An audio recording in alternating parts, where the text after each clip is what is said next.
It took me 13 years to get an opportunity like The Biggest Loser after failing at a couple chances. What was it, or what things took you to where you are today? What propelled you to the top? No cannot be an option because attrition is going to make you the last man standing.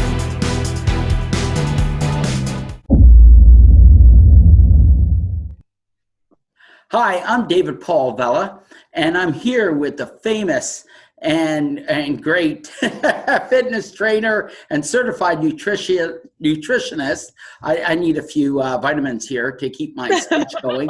Jillian Michaels. Thank you for joining me here today, Jillian, and hope you're doing well. Thank you. I'm doing great. I hope you're doing well. Oh, can't complain. No one listens anyways. Maybe you will. That's not true. You would. So I'm here to listen. I'm here to listen, David. I got a couple questions for you today. And so, one thing about your industry, you're in the fitness training industry and nutrition industry, and it's a very popular industry. I mean, you go to YouTube, there's thousands of people on there. There are people, every gym you go to, they got personal trainers and everything. There's a lot of people in this industry. I know a few personally who gave up and went back to college and learned something else. And here you are in your achievement. What was it, or what things took you to where you are today? What propelled you to the top? May I ask? Well, the first and most obvious thing that you just said, which I can't help but highlight, is they gave up. It took me 13 years to get an opportunity like The Biggest Loser after failing at a couple chances at an opportunity like The Biggest Loser. Had I given up anywhere along the way, right? Like, well, then, clearly I wouldn't be where I am today. So no cannot be an option. That cannot be an option. You must be patient and you must persevere. So that right there, I think I have over the majority, because attrition is going to make you the last man standing, right? This guy's going to quit. He's going to quit. She's going to quit. He's going to quit. So am I going to be the last guy on the field in my generation? So there's a huge part of attrition that will eventually lead to success. Now, with that said, I have seen many of these fitness experts that you speak of, and most of them suck. Like, I will see somebody at the gym working with a client that is obese, and they'll have them balancing on a Bosu ball. And in my mind, I'm just like, oh my God, what are you doing? Because I know how totally irrelevant that is. And all the things that you need to be doing with that client to get that client moving are like a tricep extend. And I just think, like, you are terrible. Shame on you. You shouldn't be doing this. There's so many people that don't take the time to really educate themselves. Now, the ones that do rise to the top, in large part, are tremendous. They are the best of the best. They've done it for years. They've educated themselves. They work on themselves. They continue their learning. They are true experts. So if you're going to do it and you want to be that cream that rises to the top, then you've got to do the work. So you've got a passion for it, right? Because people can sense if you're authentic, if you really care. They may not like you, but they can sense if you're authentic and you mean what you say, right? They can tell whether or not you deliver on your results, which is your level of expertise. And if you've got the passion and you've got the expertise and you stick with it, the door is going to open. You're going to get that moment, right? What is luck? Is it preparation and opportunity coming together? You'll get the opportunity. You better be prepared. So I think I had all of those things. I loved what I did. I was patient. I persevered. I continued to educate myself. I wanted to be the best at delivering results and delivering on sexy promises. And all of those things together, when the door opened for me and it was the right opportunity, I was prepared. Wow. Well, the first thing you said about not quitting, not giving up, and isn't that the number one rule? And everything else, Yes. as a Yes. businessman, I'm 39 years, almost 40 years in business. And I think I have learned more in the last 5 years than I learned in the first 35. It's just, you find that, I'm sure you experience this, is as you know more, it starts to double and Yes. double. It's like Yes. money. You start with $1, and in so many doubles, it becomes, $10 million. And knowledge and skill, I think you have taken this as well in this same exponential learning curve. So quite impressive.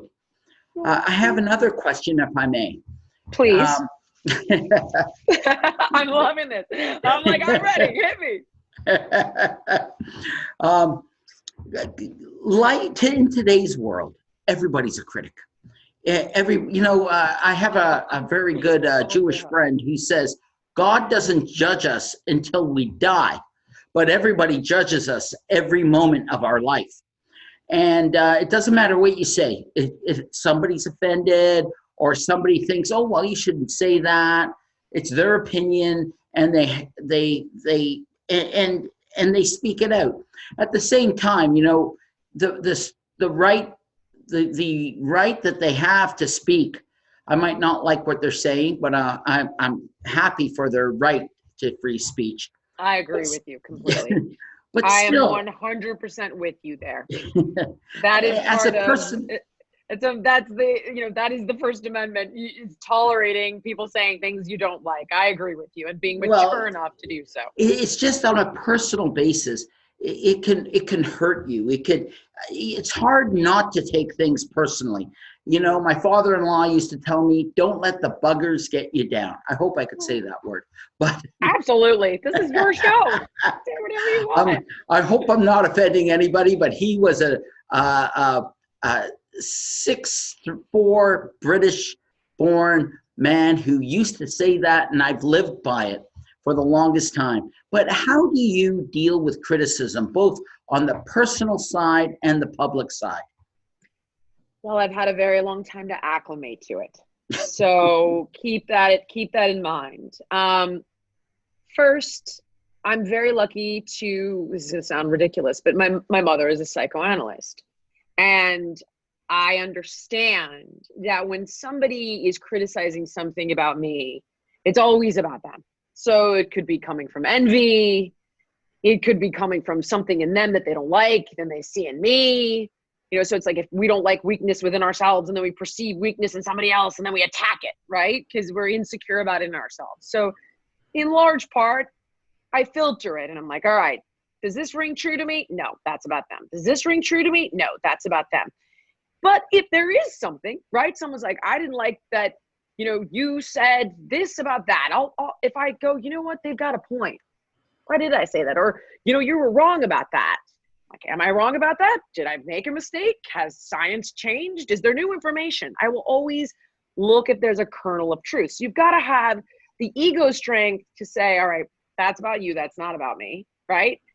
And the humility to go, oh, wait, maybe that is about me. And then adapt. And you can also usually tell by the way somebody says what they're saying, if it's rational or not.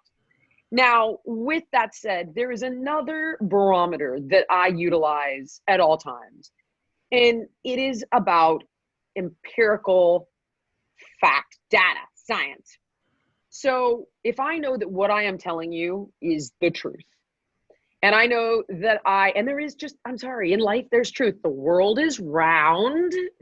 Nowadays people try to deny truth because it hurts feelings or who knows, but there is empirical scientific fact, especially with what I do, be it fitness, nutrition. So I know that I can stand on that data no matter how many people come at me. So whether it's keto or being vegan or saying that obesity kills people, I'm like, I don't care what you say. This is the data and I will overwhelm you with it. So while I'm sorry you don't like the truth, this is the truth and I won't back down from it. So that's a really good compass for me to know you can criticize all you want, but this is where the truth lives and I will speak it no matter how much you hate me for it. And that's a big part of who I am. And I've also built a brand on that. So it's worked for me. And I would venture to say that any other fitness expert I've known who's danced around the truth has not been nearly as successful as I have. So while they might have been loved and not hated, or I might have been hated by more than they were, I've been far more successful, if that makes any sense. So what I mean by time adapting is I've had all the hate and survived it time and time again and only seen my business grow. So you start to just be like, all right, whatever. And you don't let the buggers get you down. Does that make sense? Well, that's a brilliant answer. I really like that. You've taught me a lot in that answer. Oh. And, you know, I must say, though, I think you should run for president. I won't ask you which party you would run for. That gets too politicized. I know, I have the answer. I literally think that the world has brought me right to the middle. I am the purple party. I would be like, I see your point. I see your point. No, you need to listen to his point. You need to because I actually like a soup. Like I've matured enough. Yeah, to like get mix everything together a little bit. Hear both sides and I find that life really needs to be that gray zone, that middle ground. And it's the polarization of the world right now that's so heartbreaking. It's like we're living in the middle of a bad divorce. You know, you want to be like, oh my God, they've got a point. No, they've got a point. Like I'd be the purple party. That's me all day long. I love that. Jillian, thank you so much for giving me this time with you. I hope we could speak again sometime. I really enjoyed this. And till then. Thank you for wearing your Sunday best tie. I'm honored. No problem. Thank you.